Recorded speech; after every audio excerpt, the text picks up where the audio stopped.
This episode is sponsored by NerdKeys. Support our show using code GamingSanity for a 10% discount.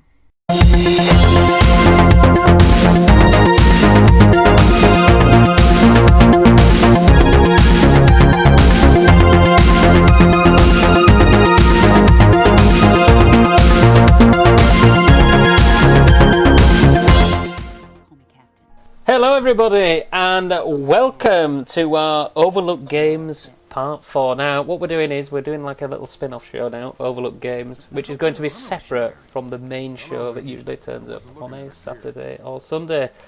So Matthew, exciting to have our new little Overlooked Games section. What is the game for this particular episode? It's Halo 3 ODST.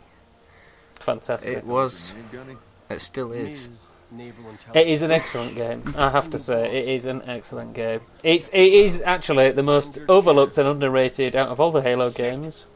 Sales figures show as well that it's only sold 6 million copies compared to 7 million for Halo 1, 9.5 million for Reach, 10 million for Halo 4, and the list goes on. So, Matthew, why is ODST such an overlooked game?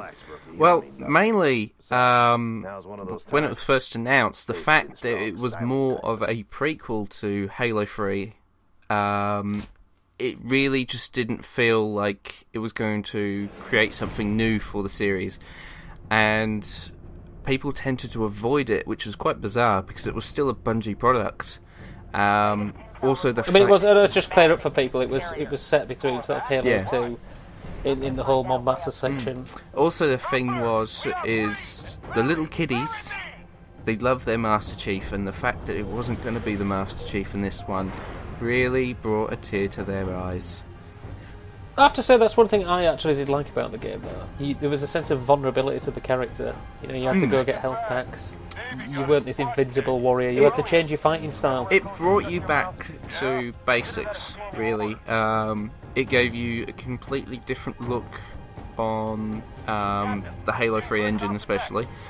But it brought you back to more of Halo 1. You were walking in the unknown.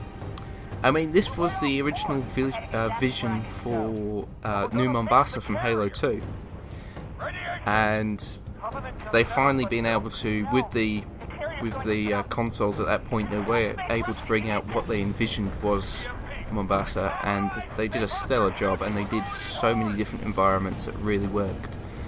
So, I have to say, we've got some footage rolling over this.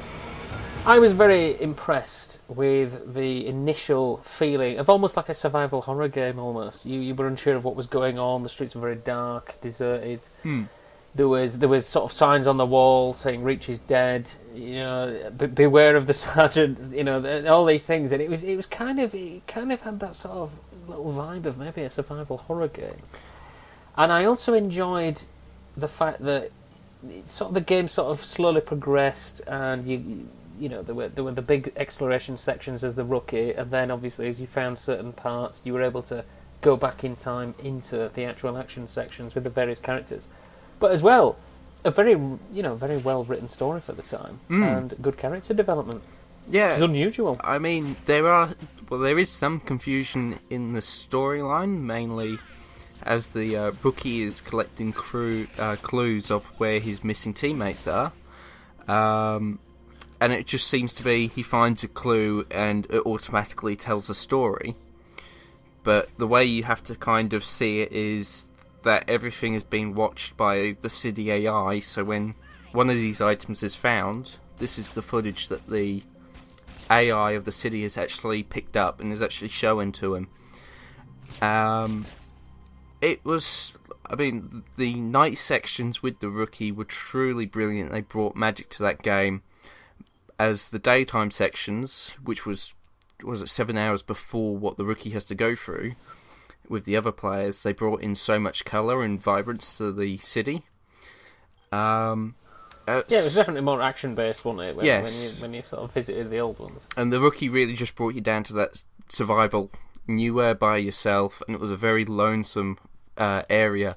But the thing that really stuck out well is that a lot of corners in that game like in the night sections, it told a story.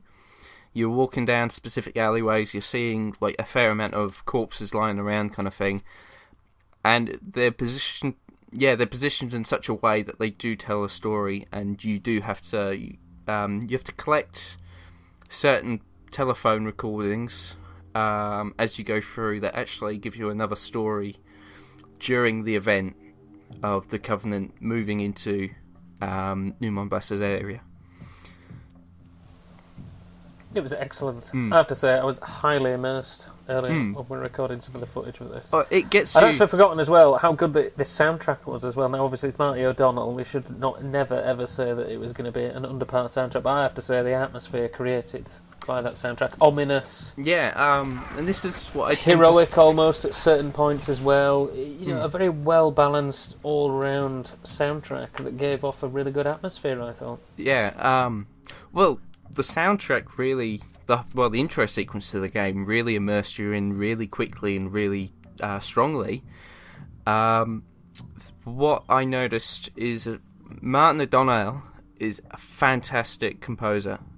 And with this one, he works with Salvatore. I can't remember his first name for the life of me. But it shows how well he can work with someone else. And it really brought in Martin's style and the jazz style that was brought in by Salvatore. And it just combines in so well, especially for the night sections. It's just... giving that sort of almost easy street kind of, yeah, you know... It really just... New Orleans almost vibe, you know, down in old dirty New Orleans sort of thing. That jazz really did set some very nice images as you're walking through and just exploring. And it's just... it sets it so right, and this is why, like, we still believe that Martin O'Donnell would still work well if he went off to 343's, 343 Industries. You know, after whatever the hell is going on at Bungie at the moment, I mean, it would be best if he actually went back to Bungie, but at the same time, 343 will have a place for him, and he can work alongside the composer for Halo 4, for Halo 5, you know, 6, etc. Because that was the one thing I didn't really like about Halo 4. It was just that signature sound that comes out of O'Donnell. It just works so well. And that was... well, I think they're trying to move away from that now. Yeah. I know. I mean, you know my favourite song, it. don't you? From Halo 4, The Master Chief, is a fantastic song.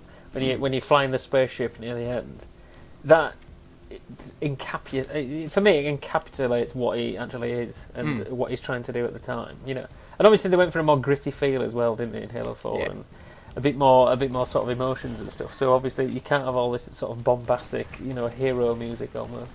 Yeah. I think Marty O'Donnell is more suited definitely to Destiny, especially from what I've heard from playing the game as well. It's a shame actually what's going on there. I mean, I'm not entirely sure what's happening. Yeah, no, it is quite unfortunate. So, yeah, it's unfortunately a composer makes a major part of the game, and if you don't have a decent person to do the soundtrack, then it really does actually affect the game in the long run. So, also another thing that ODST brought was firefight mode, wasn't it? Yes. Hours of fun were had in that, and some people said, "Oh yes, it's just horde mode." Well, it's not though, is it? It's a bit more complicated. It can have some very tricky moments to it, and it's some brilliant maps that were actually brought in from the main campaign. The thing I miss about it is when I originally got it on pre-order, and I got Sergeant Johnson. And then... me too, buddy. Over the time, I got to the point where I had to start a new gamer tag, and I lost all my achievements, and I lost that Sergeant Johnson part. And he was a truly fantastic firefight voice. Guess what? I've got a different copy to what I had, so I can give you the code for Sergeant Johnson. How about that? Was it still in a code? Ah. Yep, there's a Gaming Sanity exclusive for you. Oh, there we go. You can have a free code. How about that? I'll have to take that one. There you go. No, there you go. Live on it, people. Free code. No, I've got it here. You can have it. This is brilliant. This is what we do. We just share random things, and I force them to pay a certain customs tax whenever I send something to the UK. Dude, you can have it. I've got a different copy. You can have it. I already downloaded my Sergeant Johnson, so don't worry. But Yeah. Anyway, so there we are. So a nice bit of sort of surprise there with Scylla. I'm still using that Anyway, carry controller on. up to last night. That ODST controller, the design of it when you originally got it was still brilliant. To be honest, I preferred it over the Reach console controllers that came with the console, and the Halo 4 one. As much as the Halo 4 controller was a very nice one, nothing beat the ODST one. Unfortunately, the rubber pad went out of it last night playing GTA, and I was genuinely sad. It was just... Well, I have to say, some of my main sort of memories of ODST were in firefight mode. Charging around as Sergeant Johnson with a few buddies online. It was the first time I buggered up the controller as well. And just sort of... No, but the levels are really well designed as well. And you could just drive around farming in the Jeep or whatever. You know what I mean? The level in they got the a bit more reserve clever was than brilliant. that. Yeah. What was that level where it was like on tiered levels and you had to go up and there were certain things you could hide behind? I can't remember what it was called. I can't remember what it's Anyway, called, that but one. I remember Fantastic. a certain night where I may or may not have been completely inebriated. I can manage to run into a massive crowd, and I had my friends playing with me at that point, and they just watched this in sheer awe. I managed to run into a complete crowd of brutes and grunts and that, firing shots randomly, not hitting anything, for me to run out not being hit at all. It was just this weird like suicide Leroy Jenkins moment where I achieved nothing and everything all at the same time, and to just walk out and go, oh shit, I've just wasted my ammo. Right, it's like, but you're not dead. I went, yeah, that's the odd part. Hang on. And also, by the way, as well, let's not forget as well, we've got all the Halo 3 maps. So you could actually install them on your hard drive and play as well. Because obviously, remember Halo 3, you couldn't install, could you? It was pure disc-based technology. Yeah, so you got that little bonus as well. You got all the maps, didn't you? Yeah, it's fantastic. And that's the thing I miss as well. Halo 3 Yeah. multiplayer. Yeah, it was great multiplayer. Fantastic. I miss High Very Ground. underrated. Very underrated. Hilarious. But yeah, Valhalla, that's all I'll say. One of the great maps of all time. that's actually in the Minecraft update. Brilliant. I've downloaded the Nam Halo cannons at either Minecraft side. Get that going. Fantastic. Yeah, brilliant game. Amazing. So, I think what we can summarise is Halo ODST. It's got nice survival horror elements, got good action, fantastic graphics, and as well, it does pave the way forward to what Bungie were going to do later on. And it does also will have see Nathan indefinitely. Fillion. Yes. Nathan Fillion. Would you like to discuss? Oh, who doesn't have a man crush on Nathan Fillion? I don't. Yeah, but you haven't heard of him until not too long ago. Yeah, But but he I have was- a man crush on. he was I the, have a man crush on Sly Stallone, so maybe my sort of trajectories are way off. He was the I think he was one of the sergeants from Halo 3. He did the voiceovers. He also had a part. Well, he was back for Firefight in Halo Reach. Yeah, like Nathan Fillion's had a few good roles, just like the side roles in the Halo series, and ODST was one where he was one of the main characters, which was brilliant. I can't remember who the actress was that played Dare, though. I just can't, yeah. All that comes into my mind when you say that is the Stan Bush song from Transformers. But anyway, that's another episode right there. The Stan Bush Appreciation Show. How about that? Unbelievable. Sign in, people. Comments below. Yes, we want that. Brilliant. So overall, I think what we should try and get across to people is play ODST again. It's seriously a forgotten game. Everybody has forgotten how good it is. I'd forgotten how good it was until I played it earlier today. Fantastic. And I will be carrying on later this evening. Amazing semi-survival horror. Fantastic city design. The vision, the visor as well was really good as well. How it highlights certain things. It's a shame that never really cropped good. up in any other game. And there's some good little nods in there to the Halo fans as well as you're playing it. Yeah. It's a shame Visor never returned. It just got replaced with the night vision for Reach. I think you could seriously, you know, in the Halo universe, you could absolutely make another ODST game in whatever, you know, variation we're in at the moment. It deserves it. I mean, you could go back to Reach with it because Buck was in Reach. Yeah, that'd be amazing. Yeah, I'd love to see that. It's good to focus on the characters like Buck and Dare because there was some humanity in this game, though, wasn't there? Yes. You had to give a shit about them, didn't you? It was a fractured relationship between Buck and Dare all the way back from Reach, and I mean that's something that's worth to look back on. That's because she didn't tell him what she was. Yeah. We're not going to ruin it for everybody, but there you go.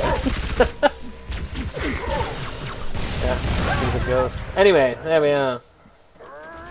So, there we are. We have our first separate Overlooked Games section. Go look over DSP, people. Get yourselves in there. It's a fantastic game. So it's goodbye from me. That's goodbye from me.